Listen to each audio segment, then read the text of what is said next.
물리학에서 중력의 법칙은 아주 명확하고 자비가 없습니다. 떨어지는 칼을 잡으려고 허공에 막 손을 뻗으면 결국 손이 베일 뿐이잖아요. 아주 단순한 이치죠. 네, 그렇죠. 당연한 인과관계입니다. 근데 참 재미있는 게요.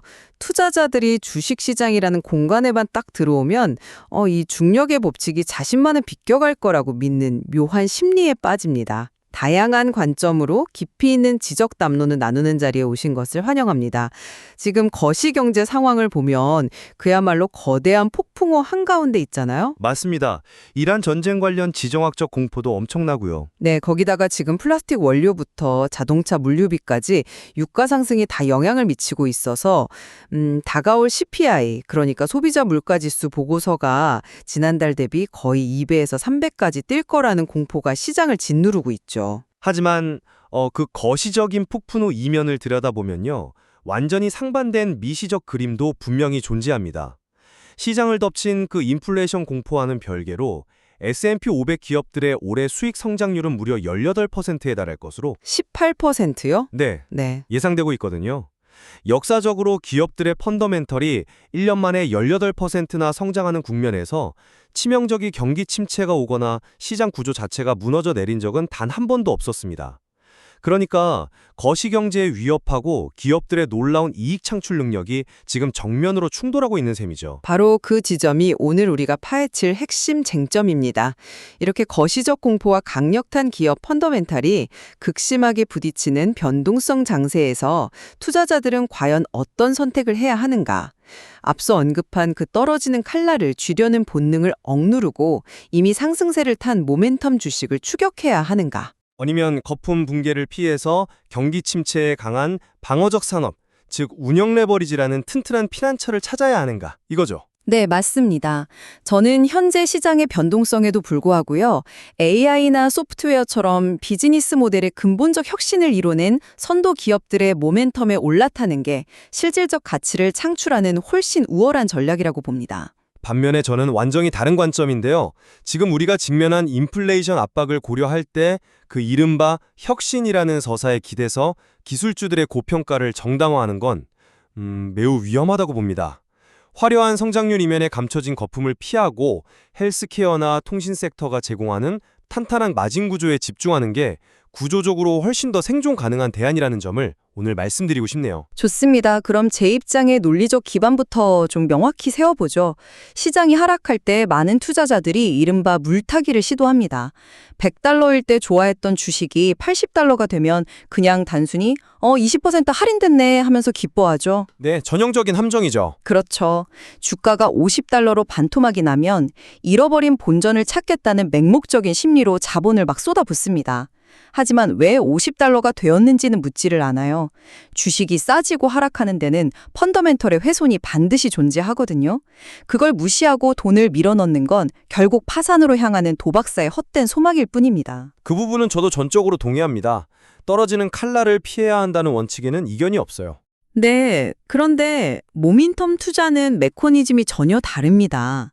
UCLA의 유명한 연구를 보면 지난 3개월에서 12개월 동안 상승한 주식은 다음 3에서 12개월 동안에도 계속 상승하는 뚜렷한 인과관계를 보여줘요. 과거 6개월 수익률 상위 주식들만 모아도 다음 6개월간 시장을 1% 아웃퍼폼했죠. 이건 단순히 운이 아니라 기관들의 막대한 자본이 이 기업들의 구조적 혁신을 확신하고 지속적으로 유입되고 있다는 뜻이거든요. 잠깐만요. 기관의 자본이 유입되어서 주가가 오른다는 건 금리가 제로에 가깝고 유동성이 풍부할 때나 성립하는 공식 아닙니까? 지금은 상황이 아예 다르잖아요.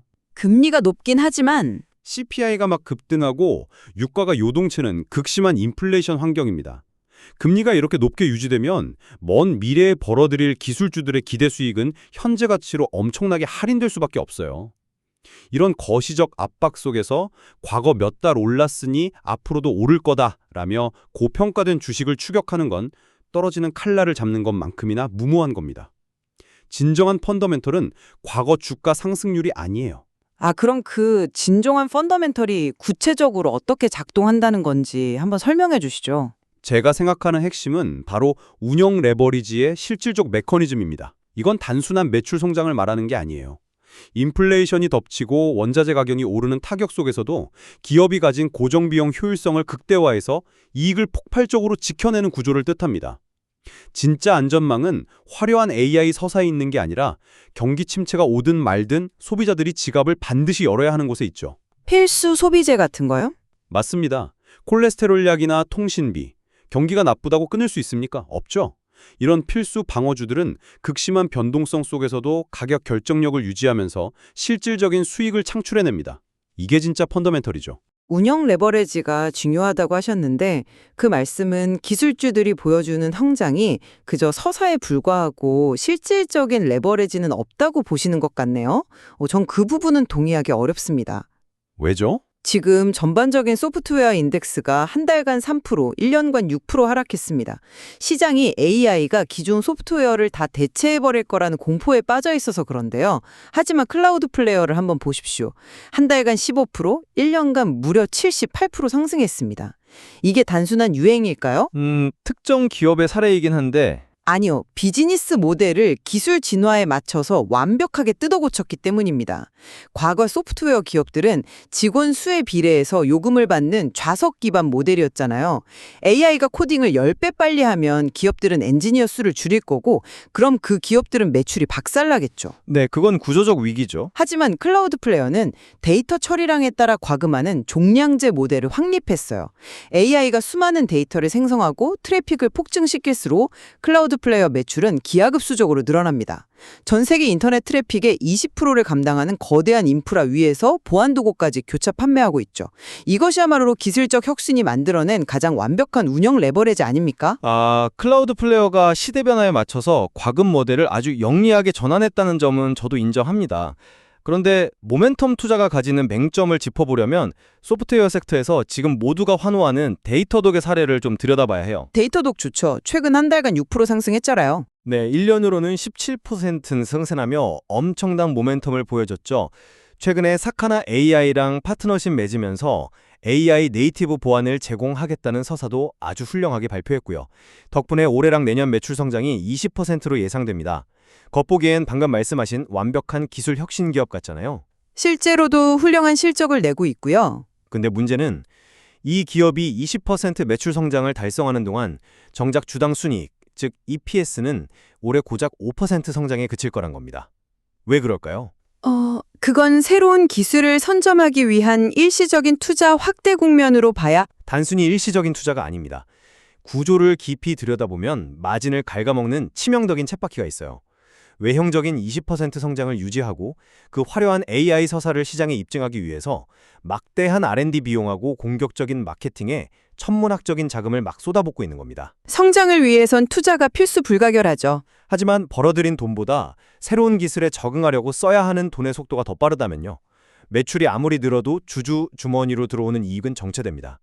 이게 바로 기술주 모멘텀 이면에 숨겨진 함정이에요. 진정한 운영 레버리지가 전혀 작동하지 않고 있다는 명백한 증거죠. 데이터독의 그 단기적인 R&D 비용 지출이 마진을 압박하고 있다는 분석은 아주 날카롭습니다. 혁신을 쫓아가느라 제자리 뛰기를 하는 듯한 비용 구조라면 장기적 이익 창출에 의문이 생길 수는 있죠. 그렇죠. 그렇다면 그 R&D 지출이 기업의 단순한 선택이 아니라 시장 환경 자체가 강제하는 필수 불가결한 무기 경쟁이라면 이야기가 달라지지 않겠습니까? 이 지점에서 가장 완벽한 반예가 바로 사이버 보안 섹터, 특히 팔로알토 네트워크스입니다. 사이버 보안도 결국 AI로 인한 변동성에서 자유롭진 못할 텐데요. 거시적 노이즈에는 흔들릴 수 있어도 근본적인 수요 구조는 완전히 다릅니다. AI 혁명이 역설적으로 해커들에게 훨씬 더 정교하고 방대한 공격 표면을 열어줬거든요. 해커들이 AI로 무장한 이상 기업들에게 사이버 보안은 경기가 나쁘다고 줄일 수 있는 예산이 아닙니다. 생존을 위한 절대적인 필수 예산이 된 거죠. 필수 예산이라는 건 동의합니다만 게다가 앞서 지적하신 수익성 훼손 문제요. 팔로알토는 클라우드 기반의 방식을 통해서 이걸 완벽히 극복했습니다. 예전처럼 회사 건물 입구에 방화벽 세우는 게 아니라 전 세계 어디에 있든 직원들 노트북 하나하나에 개인 경호원을 배치하는 식이죠. 이 확정성 덕분에 20%의 매출 성장을 무려 15에서 20%의 압도적인 영업이익률로 고스란히 전환해 내고 있어요. 네, 영업이익률 자체는 좋죠. 데이터독이랑은 다르게 탁월한 운영 레버리지를 증명한 겁니다. 심지어 현재 예상 매출 대비 11배, 즉 PS 11배에 거래되고 있는데 이게 지난 5년 중 가장 저렴한 수준이에요. 이런 선도 기업이라면 이 정도 가격은 기꺼이 지불해야 할 합리적 프리미엄 아닙니까? 사이버 보안이 AI 시대에 필수적이라는 메커니즘은 매우 타당합니다만. 하지만 방금 말씀하신 합리적 프리미엄이라는 단어에는 거시경제의 중력이 완전히 배제되어 있어요. 중력이라뇨? 팔로알토 네트워크스가 단기적으로 조금 올랐을진 몰라도 지난 1년 차트를 펴보면 오히려 6% 하락했습니다. 시장은 이미 밸류에이션에 대해 두려움을 느끼고 있다는 거죠. 아까 PS 11배가 지난 5년 중 가장 저렴하다고 하셨잖아요. 네, 역사적 하단이죠. 지난 5년이 바로 제로금리 시대였습니다. 이자율이 5%를 넘나드는 지금 상황에서 순이익도 아닌 매출의 11배를 프리미엄으로 지불한다는 건요. 향후 10년간 이 기업이 단 한 번의 실적 하회도 없이 완벽하게 성장할 거라는 무서운 가정을 깔고 있는 겁니다. 완벽하진 않아도 산업 자체가 크고 있으니까요. 크라우드 스트라이크 같은 훌륭한 경쟁자들이 끊임없이 점유율을 뺏으려고 달려드는데 이 가정이 한 번이라도 삐끗하는 순간 그 11배 멀티플은 5배, 4배로 잔혹하게 붕괴될 수 있습니다. 굳이 그런 살얼음판 위에서 프리미엄을 지불할 이유가 있을까요? 인플레이션 상황에서 그 멀티플이 무너질 수 있다는 리스크는 이해합니다. 그렇다면 그런 리스크가 완벽히 배제된 채로 훨씬 낮고 합리적인 밸류에이션에서 이익을 창출하는 대안이라는 게 구체적으로 어떤 모습인지 궁금하네요. 청취자분들도 이 대안을 통해서 진정한 가치가 뭔지 확인하실 수 있을 겁니다. 제가 제시하는 진짜 펀더멘털의 승자는 서머 피셔 사이언티픽입니다. 1820억 달러라는 엄청난 규모를 자랑하는 생명과학 기기 및 진단 분야의 푸식자죠. 서머피셔요? 헬스케어 장비 쪽은 최근에 분위기가 별로 안 좋지 않았나요? 맞습니다. 산업 전반이 극심한 매도세에 시달리면서 한 달간 12%, 1년간 13%나 폭락했죠. 하지만 서머피셔는 연간 기준으로 오히려 2% 상승하면서 인덱스 대비 15%의 엄청난 초과 수익을 달성했습니다. 하락장에서 조금 덜 떨어지고 소폭 상승했다고 해서 그게 폭발적인 이익을 약속하는 건 아니지 않습니까? 이 기업이 단순히 방어력만 갖춘 게 아닙니다. 이익을 어떻게 쥐어짜내는지 그 메커니즘을 보셔야 해요. 아까 데이터독은 막대한 비용 때문에 20% 매출 성장을 5% 이익 성장으로밖에 못 바꿨죠. 서머피셔는 완전 정반대입니다. 5.2%라는 비교적 완만한 매출 성장을 무려 7.3%의 수익 성장으로 둔갑시켜요. 비용을 줄여서요? 네, 산업 전체가 위기에 빠졌을 때 오히려 그 막대한 현금 동원력으로 공급망을 통폐합하고 어려움에 처한 경쟁사 점유율을 흡수하면서 비용을 극도로 효율화합니다. 가장 큰 구매자로서 시장 가격을 통제하는 거죠. 이게 위기 속에서 마진을 넓히는 진짜 운영 레버리지입니다. 하지만 게다가 현재 PS 기준 3.9배로 5년 평균 대비 무려 28%나 할인된 상태입니다. 언제 무너질지 모르는 열의 배 프리미엄을 안고 도박하느니 3.9배라는 안전마진 위에서 업계 점유율을 집어삼키는 포식자에 투자하는 게 훨씬 견고한 전략이죠. 서머피셔가 위기를 기회로 삼아서 마진을 통제하는 그 과점적 역량은 정말 훌륭합니다. 하지만 그들이 아무리 마진을 쥐어짜낸다고 한들 산업 전체 파이가 폭발적으로 커지지 않는다면 결국 근본적인 한계가 있지 않을까요? 그 한계를 뛰어넘는 확실한 현금 흐름의 대안이 통신 섹터에 있습니다. 엔비디아 같은 주식이 연일 헤드라인을 장식하는 요즘에 통신주를 언급하는 게 약간 좀 지루하다고 생각하실 수도 있어요. 하지만 폭풍우 속에서 이 지루함이 뭐를 의미하는지 보시죠. AT&T를 보면요. AT&T요. 네, 지난 1년간 통신 인덱스가 제자리 걸음할 때 홀로 2% 상승했습니다. 가장 매력적인 건 3.9%라는 확정적인 배당금이에요. 10년 뒤에 막연한 AI 혁신을 믿고 기다리는 게 아니라 당장 오늘 내 주머니에 현금을 딱 꽂아주는 거죠. 게다가 2.3%라는 미미한 매출 성장만으로 8.5%의 순이익 성장을 달성해내고 있습니다. 잠깐만요. 그 AT&T의 수익 구조야말로 가장 치명적인 기회비용 함정입니다. 2.3% 매출 성장으로 8.5% 순이익을 내는 메커니즘이 도대체 뭡니까? 훌륭한 비용 통제죠. 아니죠. 이미 5G망 같은 대규모 인프라 투자가 끝났기 때문에 새로운 혁신이나 R&D에 돈을 안 쓰고 단순히 내부 인건비랑 운영비 삭감해서 만들어낸 장부상 이익일 뿐이에요. 미국 통신 시장 한번 보십시오. AT&T, 버라이즌, T-모바일 세 기업이 지배하는 완벽한 과점 상태잖아요. 그러니까 안정적이라는 겁니다. 안정적인 게 아니라 고객들은 그냥 이 세 회사 사이를 뺑뺑 돌고 돌 뿐 시장에 새로 진입하는 인구가 없습니다. 저는 이 AT&T의 2.3% 매출 성장을 쇠락해가는 마을의 유료 도로 통행권에 비유하고 싶네요. 쇠락해가는 마을이요? 네, 당장 오늘은 몇 대의 차가 지나가면서 통행료를 내겠죠. 하지만 마을로 새로 유입되는 인구는 전혀 없습니다. 혁신이 없으니까요. 언젠가 도로는 부서지고 그 통행료 수익도 완전히 마를 겁니다. 하지만 당장 눈앞에 다가온 CPI 급등이랑 이란발 지정학적 리스크 앞에서는요. 그 쇠락하는 마을의 통행료조차 가장 확실하고 안전한 피난처가 됩니다. 단기적인 하락 피하려다가 장기적으로 부를 창출할 기회를 완전히 날려버리는 우를 범해선 안 되죠. 아까 방송 서두에 S&P 500 기업들 올해 이익이 18% 성장할 거라고 직접 말씀하셨잖아요. 네, 그랬죠. 시장의 거대한 파도는 18%씩 전진하고 있는데 겨우 2.3% 성장하는 기업에 배당금 3.9% 바라보고 투자하는 건 기회비용 측면에서 엄청난 손실입니다. 사이버 보안이나 클라우드 인프라는 지금 전 세계 비즈니스 지형을 완전히 재편하고 있어요. 성장이 멈추고 비용만 삭감하는 3.9배짜리 통신주랑 당장은 11배 프리미엄을 주지만 산업 구조를 혁신하는 기술주 중에 10년 뒤 어떤 게 압도적 가치를 지닐지는 자명합니다. 혁신이 새로운 부를 창출한다는 사실 자체를 부정할 생각은 없습니다. 하지만 투자는 미래의 그 찬란한 꿈에 무작정 가격표를 매기는 게 아니에요. 오늘 당장 장부에 찍히는 현실적인 숫자와 그 리스크를 냉정하게 저울질해야죠. 성장이 멈춘 것처럼 보이는 견고한 우물이 시장 유동성이 마르고 거시경제 폭풍우가 몰아칠 때는 내 자산을 지켜주는 가장 완벽한 성벽이 된다는 걸 우리는 역사를 통해 수없이 목격해왔습니다. 네, 오늘 논의가 무척 치열하면서도 흥미로웠습니다. 이제 각자 입장을 갈무리하면서 대화를 좀 정리해보죠. 저는 오늘 극심한 인플레이션과 거시적 노이즈 속에서도 비즈니스 모델을 구조적으로 혁신한 선도 기업의 모멘텀은 여전히 장기적 가치 창출의 핵심 동력임을 재확인했습니다. 네, 기술의 중요성을 강조하셨죠. 그렇죠. 클라우드 플레이어의 종량제 과금 모델이나 기업들이 절대 삭감할 수 없는 팔로알토 네트워크스의 보안 인프라는 단순한 유행이 아닙니다. 실체 있는 메커니즘이죠.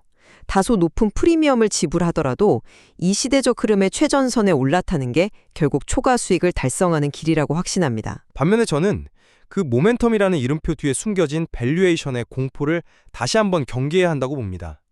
이자율이 높고 물가가 급등하는 상황에서 미래의 완벽한 성장을 가정하고 11배 프리미엄을 지불하는 건 언제 무너질지 모르는 모래성에 자본을 쌓는 격이에요. 모래성이라 생각하시겠지만요. 차라리 철저히 할인된 가격표로 막대한 이익 마진을 쥐어짜내는 서머피셔나 당장 3.9% 현금을 쥐어주는 AT&T 같은 기업의 방어적 운영 레버리지에 집중하는 게 훨씬 더 현명한 자산보호 전략이라고 봅니다. 그래도 오늘 우리 두 사람의 시선이 완벽하게 교차한 지점이 딱 하나 있습니다.